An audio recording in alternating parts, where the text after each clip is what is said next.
Hi guys, welcome back to INFJ Thoughts. Today we're going to talk about extroverted intuition. Before we get started, comment, like, and subscribe, and let's do this. So to me, extroverted intuition is defined as the possibilities. It is also defined as the conceptual possibilities. But what does this mean? Conceptual possibilities could relate to people. This aspect I understand better when I put it next to introverted intuition. Introverted intuition wants to find a single person, relationship, and perspective to delve into. Extroverted intuition, on the other hand, wants to see as many perspectives as possible. So we see this with NE or extroverted intuition DOMs with socializing. At a party, an INFJ is the personality type who would want to sit in the corner of the party and have a conversation with a smaller group of people. The INFJ would probably want this conversation to be somewhat in depth and probably to last a while. In contrast, a personality type like an ENFP would rather go around and have as many little conversations with everyone as possible at the party. My understanding of this terminology, conceptual possibilities, is that each person has their own intuition or conceptual understandings, and the INFJ wants to experience a limited number of people's intuition, while an extroverted intuition dominant wants to experience many people's intuitive perspectives. So introverted intuition is like my intuition, and I want to share that with one person and get their intuition. Extroverted intuition wants abstract theories from a variety of people and a large quantity of people. Foresight. The possibilities could also relate to extroverted sensing. So this is so how I understand extroverted intuition is, for example, when people are anxious with extroverted intuition, they can think of every possibility of how something would go wrong. For example, if they're anxious about a date, they might think of all the random things that could go wrong. They could be late, they could get a bad parking spot, what if the place is full, right? It generates a lot of different possibilities. Whereas the INFJ and INTJ may rather think of a single scenario that could, or a single aspect of a scenario that could go wrong, and might have a strong anxiety that part will go wrong. If you were to objectively ask me, well, I'm an INFJ, so I would say that the INFJ-INTJ anxiety that projects a single scenario as going wrong is slightly more likely to happen than extroverted intuition, because INFJ and INTJs are looking for cause and effect possibilities, likely possibilities, it's lunchtime, the place is going to be full. Right? That is likely, and that's what intuition likes. It likes few possibilities. Whereas extroverted intuition could be it's lunch, but it's raining, so it could be empty because the patio is shut down, or it could be crap. It generates things. I'm an INFJ. I don't like to generate things. I think that this anxiety could be exacerbated by situations that someone does not foresee. So extroverted intuition dominant could have a propensity to come up with more theories on why something could go wrong if they have had a bad experience that they did not foresee, that they did not see coming.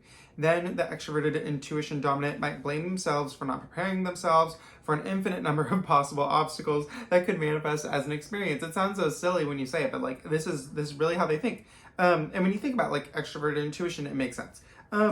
This could also be taken positively, obviously, if an extroverted intuition dominant is going to a party where they don't know anyone, they may feel positively that there are unlimited possibilities of positive things that could happen through meeting new people. Extroverted intuition dominants make great tour guides, make great camp counselors, they make great leaders wherever, or any job with a high influx of different people. The extroverted intuition dominant is going to love. The next aspect that we have is introverted sensing. So whereas introverted intuition comes up with a plan of action and then takes steps to complete that plan in the real world, extroverted intuition, to me, seems to update old plans of action. Whereas introverted intuition is a trailblazer and comes up with something never heard before, original. Extroverted intuition is more of an innovator. It brings color and flavor to traditions in like the current world. This could be because extroverted intuition has strong cultural ties that introverted intuition does not. So SE is about taking action in the here and now, which is connected to introverted intuition. Extroverted intuition is connected to introverted sensing, which is all about traditions. So to me, extroverted intuition would be like creating a new style of Christmas tree every year for Christmas. And extroverted intuition also pertains to culture. Yes, so the extroverted intuition dominant or someone with NE may want to experience a variety of different cultures. Extroverted intuition might enjoy an environment where several cultures coexist alongside each other. On the other hand, extroverted intuition can also like to lean on culture because extroverted intuition is a cognitive function that is used to network and to gain possibilities and to gain leisure time. So leisure time and possibilities of running into a lot of people are very important to the extroverted intuition person. And so they could lean on culture because of this. And they could also lean on it because they have like low introverted sensing. So they kind of look to like SJs to figure out like where they can get their needs met, right? So like if an NP and an SJ are in a friend group, the NP is looking towards the SJ. Yes. Extroverted intuition users like SJs and NPs may enjoy things like dress-up days where they get to experience one style of culture for like an hour or all day, and then another culture at another time, and then they like the idea of returning to their own culture at the end of the day. So extroverted intuition likes to like dip into everything. It's like going to the grocery store and like you see like a bunch of different cultures and like you feel that what is the word? It's like worldly, like is that what the word is? It's like rich cultural heritage. Extroverted intuition just loves that. And I like it too. And I think I find that I like when I'm around NPs, that is kind of like that is like the experience that the recurring experience is like we go somewhere like where it's like go to like do something different, right? So extroverted intuition and INFJs. The INFJ doesn't like extroverted intuition within ourselves. Like, and that's why I talk about like, oh, I love like doing this with my extroverted intuition friends because they bring it out of me. Like on my own, well, I really like anime and all that stuff. So like on my own, you know, it's likely that I would like go to like a Chinatown or go to like a anime store or go to like somewhere like that. But like extroverted intuition, like if they're from a culture I don't really experience that often, then like it's really cool to get to know that culture that they are. So, but naturally we don't like extroverted intuition. And it's not like and it's the way extroverted intuition approaches things. Like it's not like the INFJ doesn't like going to Chinatown, obviously, but like so because the INFJ likes to deal with things on a case-by-case basis. If an INFJ has a friend who is one culture, the INFJ wants to help that friend out to the maximum extent possible. If the INFJ can use extroverted intuition to understand that there are like perspectives relevant from other cultures that the other person might consider, but the INFJ might be focused on what that friend needs. And like an extroverted intuition person has a auxiliary or dominant introverted judging function, which is also very sensitive to the subjective needs of that person. And it's just not culturally like people don't always like want to impose their beliefs on other people. So like that, you know, it's just a human thing. You could analyze it with cognitive functions, but it's kind of like in our society, like we don't try to convert everyone we meet to our way of thinking. But anyway, but this kind of manifests like with extroverted intuition. The INFJ could see like remnants of like other things in culture that impact someone, but the INFJ might just want to help that person out with their own perspective. And on the flip side, the INFJ has auxiliary extroverted feeling, and extroverted feeling is a cognitive function that likes to tell people what they should do. So you don't need extroverted intuition to like enjoy like to be aware of other cultures. And also like extroverted intuition is more like an introverted judging next to it is like very accepting of multiple cultures, but they still bring like the narratives, like and you know it just depends on the situation, honestly. But Yeah. So the INFJ's auxiliary extroverted feeling might prefer to give advice according to that friend's own unique perspective on the world rather than trying to expand their own perspective. So that's why like extroverted intuition kind of can be thought of as like a tangent. And so like if you're helping that friend with their own thing, then it could be like, well, I want to stick with this thing that I'm working on with this friend. And also this goes for like, it goes for like, you know, we're talking about culture and that like kind of relates to morals, but like also think of it like psychology, human behavior, decency, just like the normal behavior that everybody encounters and deals with, regardless of their culture. So like if I could be talking to someone, they are dealing with a situation, and I think of how I would deal with that situation, but I understand they would not value my perspective in that moment. That's kind of using extroverted intuition, which is not the INFJ's first inclination. We have extroverted feeling, which likes to tell people what to do. Introverted intuition likes to listen a lot to what people say and likes to gather information on like overall trends like truth, insecurity, security, default patterns. But that's all like information gathering and introverted intuition. And so that's one way that an INFJ could exhibit a behavior where we don't jump out and tell someone what to do, right? Because we're just listening, right? So there's many ways to go at this, but yes, extroverted intuition is very accepting in nature. So depending on if the INFJ decides to help someone like with their own opinions on what that person is sharing, or if the INFJ wants to expand that person's worldview or leave it alone, then that impacts like extroverted intuition. Extroverted intuition like might listen to someone and might expand their worldview and open their mind. That's something like with INFPs, I know, like it's like you're always like INFPs are like a type where like you feel like your mind is blown because they share something like that you didn't think of before. Like I feel that way a lot with extroverted. I don't know if it's their extroverted intuition, but I feel like that around INFPs, and they have high extroverted intuition. So you know, giving someone advice as an INFJ might be like extroverted feeling. Training ourselves to leave that person's perspective alone is like consciously dipping into extroverted intuition, or like introverted thinking, because introverted thinking also has like clear understanding that this is this person's bias and this is my bias. Yes. So INFJ do not always, the next part is tangents. INFJs do not always want tangents when we are processing our thoughts. This is very interesting because I enjoy the tangents that extroverted intuition dominant friends in my life go on when we are talking, and this can be very creative.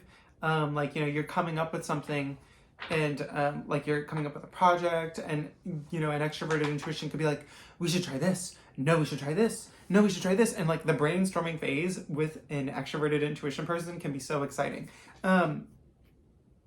And so this is another way, but the INFJ, we don't think that way at all. Like I went in group projects, I remember like in college, I would always be like, this is the plan, this is what we're gonna do, this is all of your roles, right? And so like, that is one way. Like introverted intuition can be very goal oriented, and that introverted intuition is not always the one setting the goals, but like if, like, it's just something, it's just a possibility that the INFJ could do. Yes, and the INFJ might also like direct a conversation or redirect a conversation back to its original topic to kind of stay on track.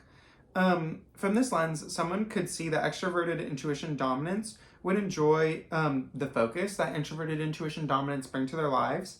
And the introverted intuition dominant can enjoy the leisurely creative flow of extroverted intuition.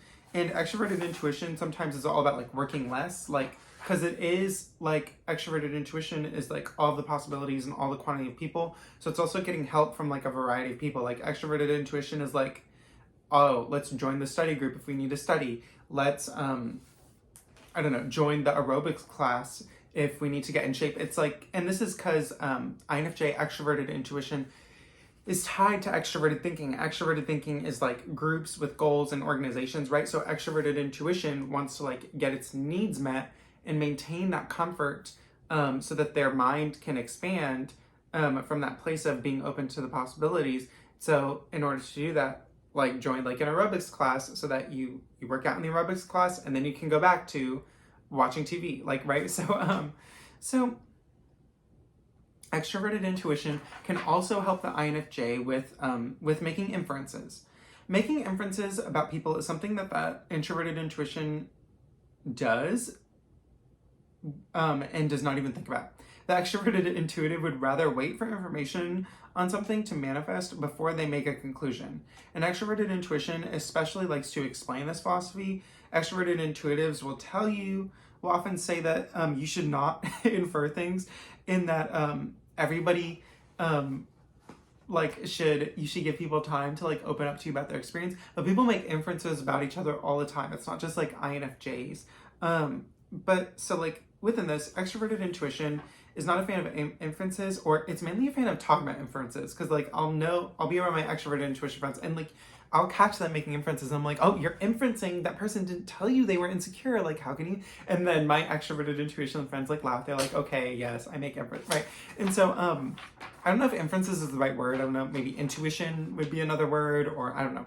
But anyway, extroverted intuition does not like inferences because it's connected to introverted sensing. So this is because introverted sensing is specific. For example, the extroverted intuition dominant or anyone else on the NESI axis perceives inferring someone's experience concretely, which INFJs don't do. We say, oh, that person's insecure. Oh, that person's confident. Oh, that person is like very bubbly and life-giving. Oh, that person is like something else. So we look at default states. That's what we infer, right? So for example, like on the SI axis, if someone says, I don't want to see the movie, the extroverted intuitive will say that you do not know why that person does not want to see that movie. And the INFJ is just thinking, what? Yes, I do know. It's because they're XYZ. The INFJ may think like, oh, it's because they're afraid of the message in the movie, or they don't like the movie, or not that they don't like the movie. It's like that movie triggers like a psychological pattern in them or whatever. And this is such a silly example. Like picking out movies is not this serious, right? Or I don't think it is. I don't know. So extroverted intuition says that you don't know why that person does not want to see that movie. This is because nobody knows exactly why that person does not want to see that movie, because extroverted intuition and introverted sensing refer to concrete experiences within themselves. So extroverted intuition, introverted sensing say you do not know what is going on in someone's brain. You absolutely don't. So extroverted intuition is thinking that like points to, and I reference, like in my example, I reference big ticket experiences, but the extroverted intuition basically says like, you don't know the exact concrete experience and line of reasoning that made that person do that decision, like not see that movie. So like extroverted intuition is thinking of experiences like cheating, divorce, heartbreak, death, marriage, having children, going to school, getting accepted to a college, like all concrete experiences is kind of like I don't know what it is. It's like exactly what happened to create the fear or the insecurity or the confidence, right? That is what I feel like extroverted intuition might be looking at. I don't know. If you're extroverted intuition, comment below, because, Okay, so all these experiences are concrete, and you can infer someone's concrete experience. Like, I mean, sometimes you might get it right, but I know as an INFJ, I never think to myself like, oh, that person clearly, like missed the spelling bee in the 3rd grade. Like, no, I couldn't possibly know that. But the INFJ does think like, okay, this person's projecting a lot of confidence right now. That's what the INFJ sees. It's not, we know we don't have any specifics. And extroverted intuition always waits for the specifics to kind of show what is going on. So, the INFJs kind of ignores extroverted intuition, and it has more of a narrative that I do not need to know exactly what experience causes someone to not want to see the movie. I can feel or see or intuitively know if the person has either had success, hurt, joy, success, or trauma that indicates that they don't want to see the movie. So the INFJ, these concepts are abstract. And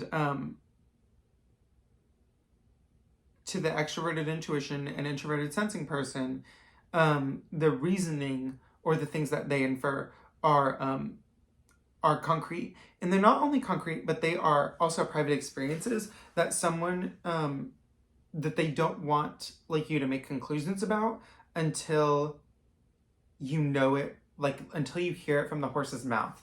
And this is something we see a lot with SJs, is that like SJs, because you think SJs have really low introverted intuition, and so that is something that they say like you can't possibly know that about someone, like you're making things up, right? So that sort of thing. And so, but we still see this like with extroverted intuition, because extroverted intuition like has introverted intuition there, but it ignores it, right? So the INFJ could learn from the start, if someone does not open up to them, that there needs to be a degree of patience before you make abstract conclusions about someone. It is not about turning a blind eye to that person's like abstract qualities, and we certainly need to be on the lookout for things like red flags in order to make decisions about what is best for us based off of how we feel.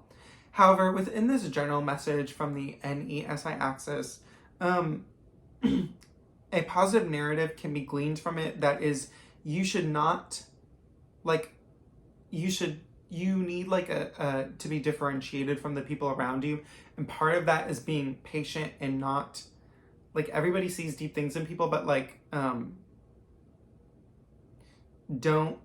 it's important not to feel so close so quickly. One of the ways to achieve that is to focus on yourself, and then that way you could be less caring about if that person is like all of the abstract qualities that you perceive in that person. This can be very useful for INFJs, because the INFJ may feel like they know something about someone, but the INFJ should rather focus on themselves and focus on building a relationship, so that the INFJ does not get too invested too quickly. So like with extroverted intuition and introverted sensing, it's a lot of things that we naturally ignore, and it can be like kind of confusing and difficult. Like, how do you integrate extroverted intuition and introverted sensing? Well, like when you're talking about a shadow function, I think like most of the times the deficit of having that shadow function can be made up for by the conscious cognitive functions. So like using extroverted sensing to set boundaries, using introverted thinking and introverted intuition to plan ways that you invest in yourself, like having a to-do list of how you nurture yourself every day, like spiritually, mentally, emotionally. Those are the things that are going to create that healthy distance between you and other people, so that you don't get in a situation where you say, I don't know where I end and they begin, and all of this, like it's too close too fast, right? And so using extroverted sensing, practicing self-love, those are ways that we can achieve positive behaviors that we see on the NESI axis, such as not getting too close to people too soon, just because you feel like you see abstract qualities about them. So I hope y'all like this video. I think extroverted intuition has a little bit more mileage about it. Probably, I definitely feel like there's like 1 or 2 more videos in me on this subject, because I think it is something we really need to explore as INFJs. I'll see y'all next time. Thanks.